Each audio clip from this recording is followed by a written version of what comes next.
The Apollo Theatre in Harlem pulsed with energy on that humid summer evening in 1985. Every seat was filled, every aisle packed with fans who had waited hours just to witness the godfather of soul perform live. James Brown stood center stage, drenched in sweat, his sequined jacket catching the spotlights as he delivered his signature moves with the precision of a man half his age.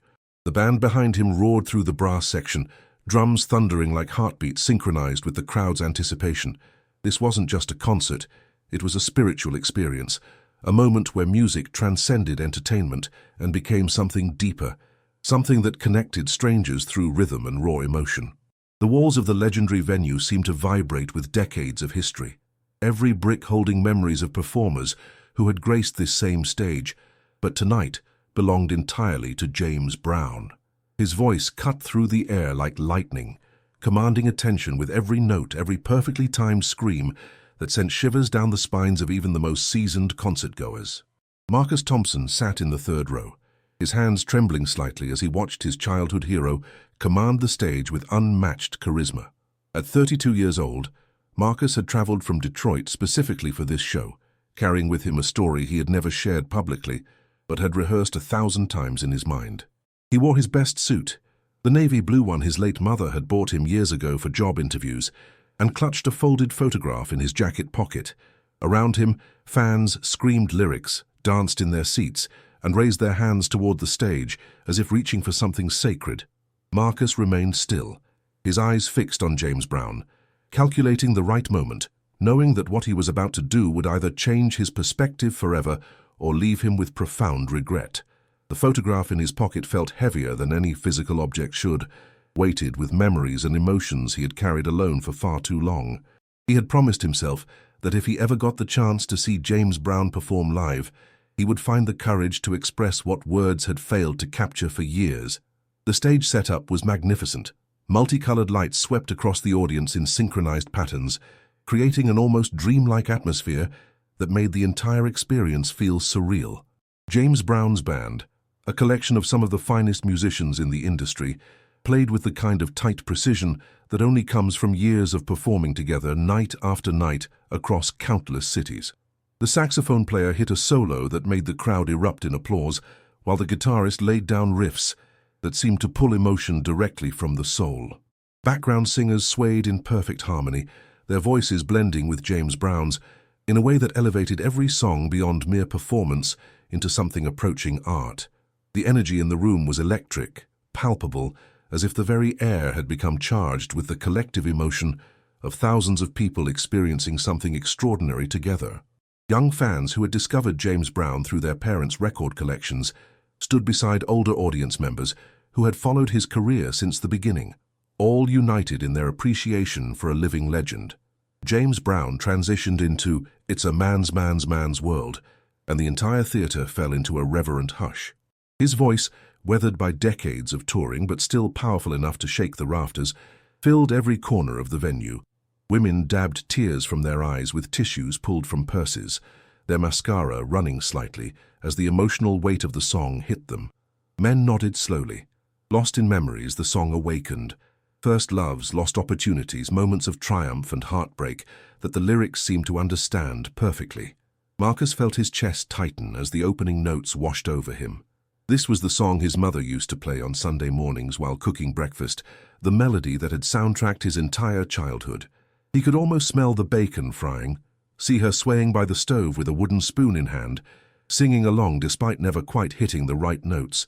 Those Sunday mornings felt like another lifetime now, a world that existed only in memory, preserved perfectly like photographs in an album that he couldn't bear to open too often. Marcus took a deep breath, his decision crystallizing in his mind with sudden clarity. He stood up from his seat despite the confused looks from those around him. The elderly couple to his left whispered concerns. The young man behind him assumed this was some kind of publicity stunt.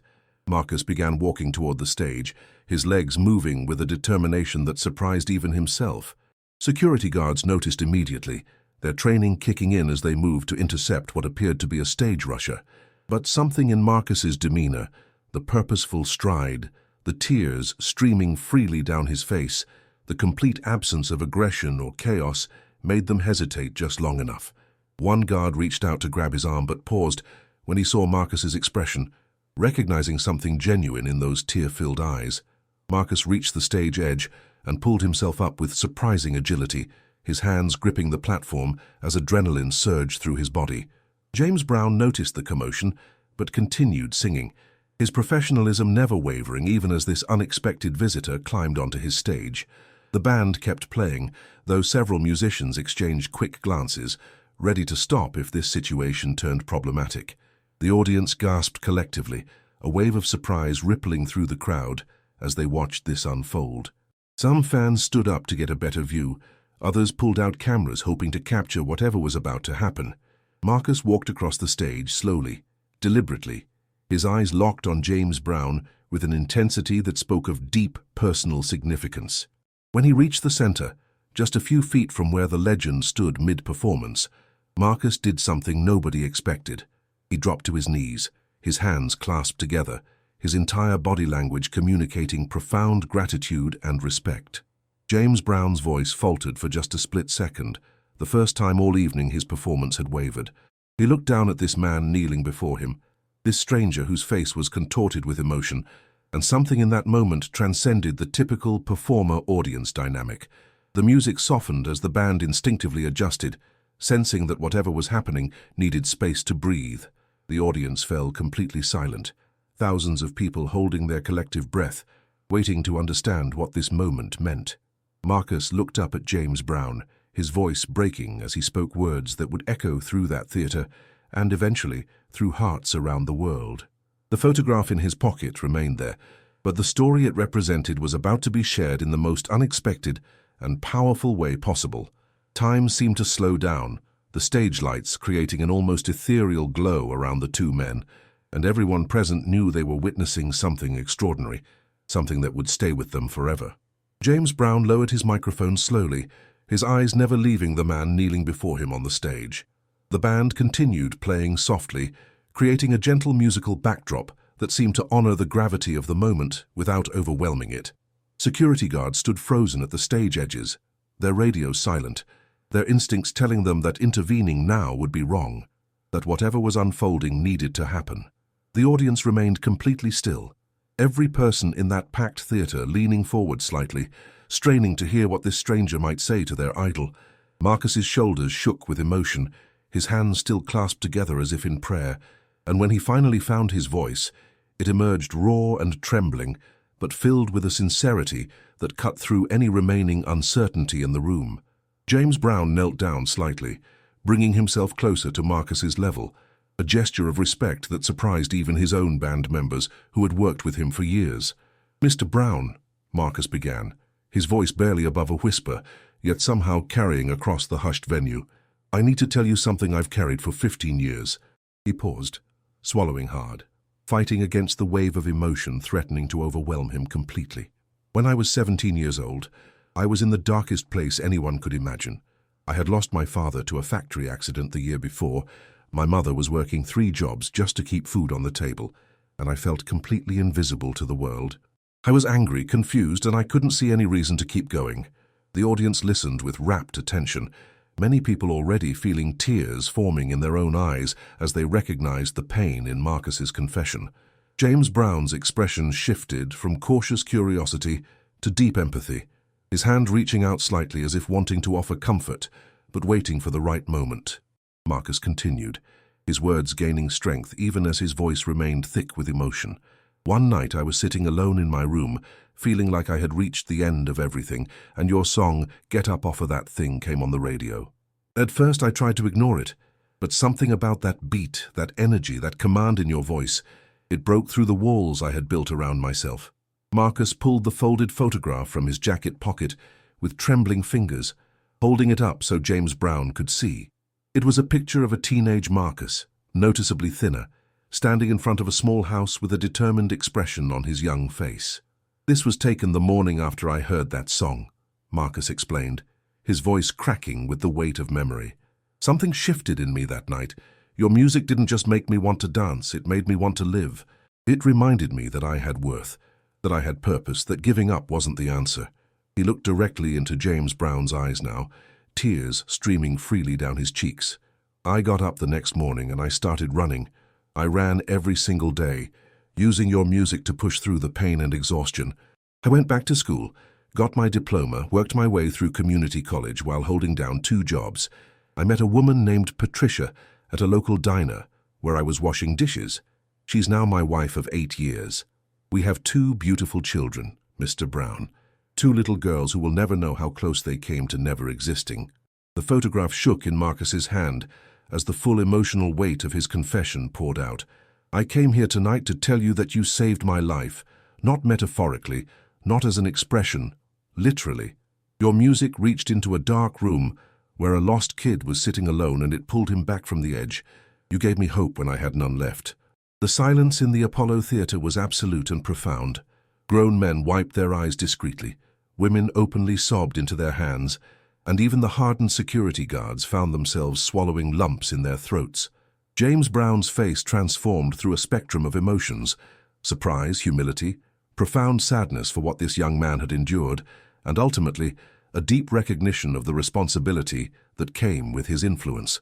He reached out and placed both hands on Marcus's shoulders, his famous voice now soft and gentle, stripped of all performance bravado. "Stand up, brother," James Brown said quietly. "Please stand up." Marcus rose slowly, his legs unsteady, and James Brown pulled him into an embrace that transcended the typical celebrity fan interaction. The crowd erupted in applause, but it wasn't the excited screaming from earlier. This was something different, something reverent, the sound of thousands of people collectively acknowledging they had just witnessed an extraordinary moment of human connection. Cameras flashed throughout the audience as people captured the image of James Brown holding this stranger. This man whose story had just revealed the true power of music to touch lives in ways the performer might never fully comprehend. James Brown pulled back slightly, keeping his hands on Marcus's shoulders, and spoke loud enough for the entire theater to hear. "You know what you just did, brother. You just reminded every single person in this room why we do what we do. Music isn't just about entertainment. It's about connection, about reaching people in their darkest moments and reminding them they're not alone." His voice grew stronger, more passionate. "I've been performing for over 30 years, and I've played thousands of shows, but I never fully understood the weight of what that meant, until right now." He turned to address the audience directly, his arm still around Marcus's shoulders.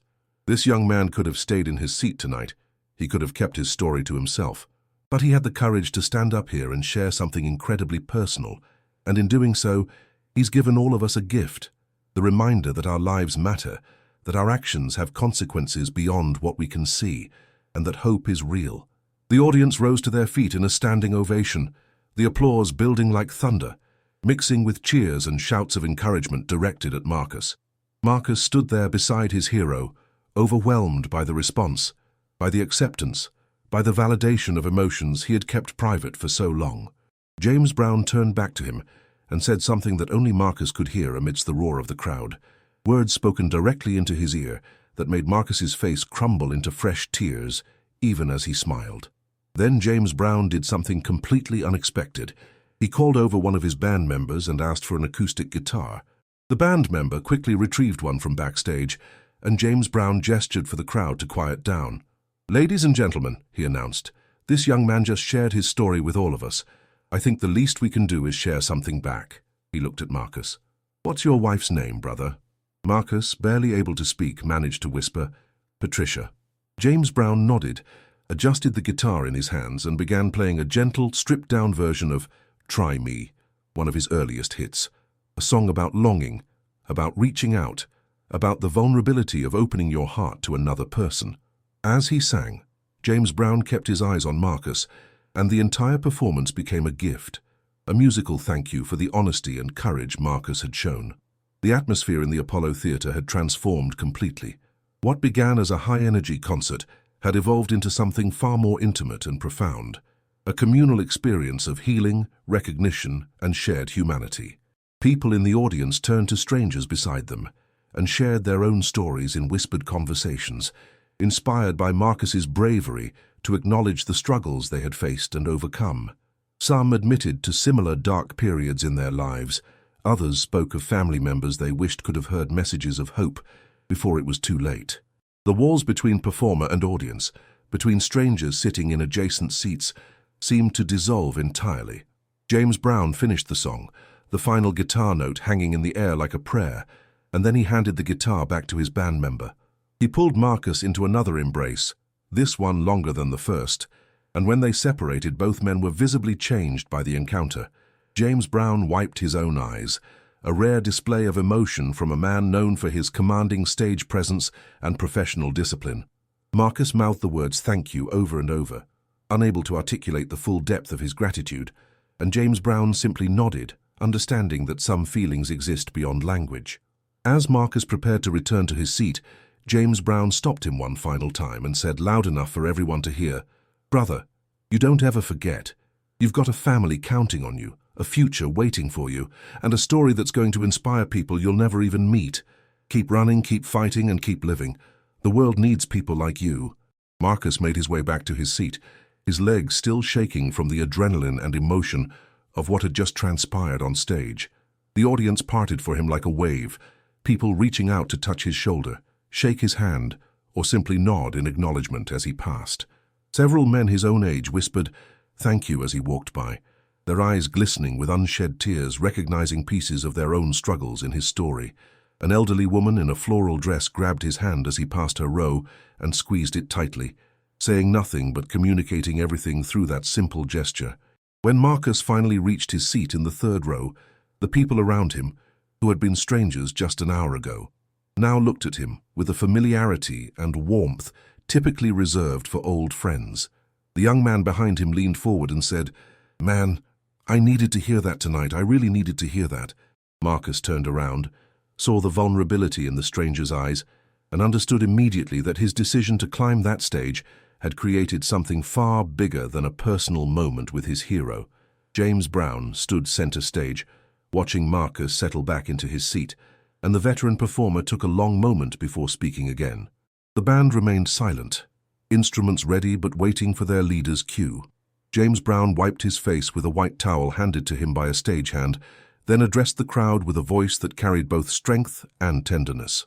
"You know, I've been blessed to travel the world, perform for presidents and kings, play in venues from small clubs to massive stadiums, but I want you all to understand something." He paused, looking around the Apollo Theater at the sea of faces, all focused intently on him. "This right here, what just happened with our brother Marcus, this is why I still do this. This is why, even when my body is tired and my voice is worn, I get up on this stage night after night, because music has power, real power, to change lives, to save lives, to remind people that they matter." His words resonated through the venue, each syllable landing with weight and purpose. We all go through struggles. Every single person in this room has faced moments when the world felt too heavy to carry, but we're all still here. We survived, and sometimes all it takes is a song, a melody, a rhythm that speaks to something deep inside us, to remind us that we have the strength to keep going. The band began playing a slow, soulful groove, and James Brown started to sing "I Got You, I Feel Good." But the tempo was different this time, slower, more contemplative, allowing the lyrics to carry a deeper meaning than their typically upbeat arrangement suggested. The audience swayed gently, many people linking arms with those beside them, creating physical connections that mirrored the emotional bonds forming throughout the theater. Marcus sat in his seat, still processing everything, when Patricia's face flashed through his mind, his wife who had supported his decision to make this trip to New York, who had encouraged him to follow through on his long-time dream of seeing James Brown perform live. He thought about his two daughters, sleeping safely in their beds back in Detroit, completely unaware that their father had just experienced one of the most significant moments of his life. He imagined telling them this story when they were older, showing them that photograph he had carried on stage, explaining how music had given them their father, and how courage had given him his voice. The weight of responsibility settled on his shoulders, not a burden but a calling. He realized that his story didn't belong only to him anymore. It belonged to everyone who needed to hear it, everyone who might be sitting in their own dark room right now, wondering if tomorrow was worth facing. The concert continued for another hour, but the atmosphere had fundamentally shifted. James Brown performed with renewed intensity, as if Marcus's confession had recharged something essential in him.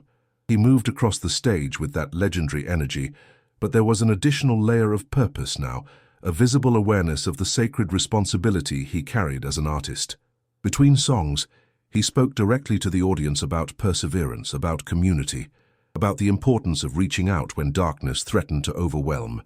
He shared brief glimpses of his own struggles, growing up in poverty, facing rejection early in his career, experiencing personal losses that had tested his faith, and in doing so, created a dialogue rather than a monologue. The audience responded with their own voices, shouting affirmations, sharing brief testimonies from their seats, creating a collective experience that transcended the traditional boundaries of a concert. Several people held up signs hastily scrawled on napkins or programs with messages like, "Music saved me too," and "Thank you, Marcus." One sign simply read, "We see you," those three words carrying the weight of acknowledgement and validation that so many people desperately need but rarely receive. During the final song of the evening, James Brown called Marcus back up to the stage, and this time the invitation came with no surprise or hesitation.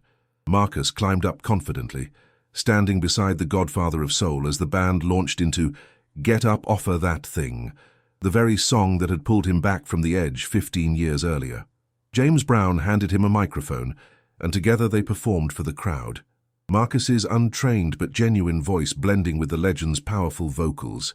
The audience went wild, dancing in the aisles, singing along at the top of their lungs, releasing all the pent-up emotion of the evening through movement and sound.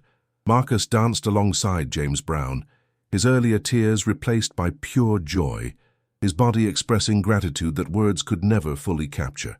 The stage lights blazed in brilliant colors, the band played with fierce energy, and for those few minutes everyone in the Apollo Theater existed in a space where pain had been acknowledged, hope had been affirmed, and connection had transformed strangers into a community bonded by shared human experience. When the song ended, James Brown and Marcus embraced one final time, and the photographer from the theater captured an image that would later appear in newspapers and magazines across the country.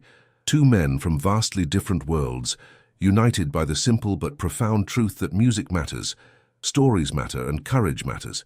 As the concert concluded, and the audience began filing out of the Apollo Theater, something remarkable happened. People didn't rush for the exits, as they typically did after shows. Instead, they lingered in the aisles, sharing contact information, forming impromptu support groups, exchanging stories that Marcus's bravery had given them permission to voice. A group of young men in their 20s gathered near the back, discussing mental wellness resources in their neighborhoods, acknowledging struggles they had previously kept hidden behind masks of toughness. A middle-aged woman approached Marcus as he prepared to leave and handed him a folded piece of paper with her daughter's name and address written on it, explaining that her daughter was currently facing her own dark period and asking if Marcus might be willing to write her a letter sharing his experience. Marcus accepted the paper with reverence, understanding that his decision to speak his truth had created ripples that would extend far beyond this single evening. More requests followed, people asking if he would speak at community centers, youth programs, churches, anywhere his message might reach someone who needed to hear it. Marcus felt overwhelmed, but also profoundly grateful, recognizing that his pain, once transformed and shared, had become a source of light for others. Outside the Apollo Theater, the humid New York night wrapped around the departing crowd like a warm embrace. Street vendors sold programs and bootleg recordings, taxicabs honked as they navigated the congested streets, and the neon signs of Harlem cast colorful reflections on the wet pavement from an earlier rain. Marcus stood on the sidewalk for a long moment, looking back at the iconic marquee advertising James Brown's name in large letters, trying to cement every detail of the evening into his memory. He pulled out his phone, a relatively new piece of technology in 1985, bulky and expensive, but worth every penny for this moment, and called Patricia. When she answered, he could barely speak at first, emotion overwhelming him once again. "I did it," he finally managed to say. "I told him. I told everyone." Patricia's response came through clearly despite the distance between them. "I'm so proud of you, Marcus. I've always been proud of you. But tonight you showed the world what I've known all along, that you're one of the strongest people I've ever met." They talked for several minutes, Marcus recounting the evening in breathless detail, Patricia laughing and crying with him, both of them recognizing that this night had marked a turning point, not just in Marcus's healing journey, but in their family's story as well. Marcus walked through Harlem's streets before heading to his hotel, wanting to absorb the neighborhood's energy, to walk the same sidewalks that countless music legends had traversed over the decades.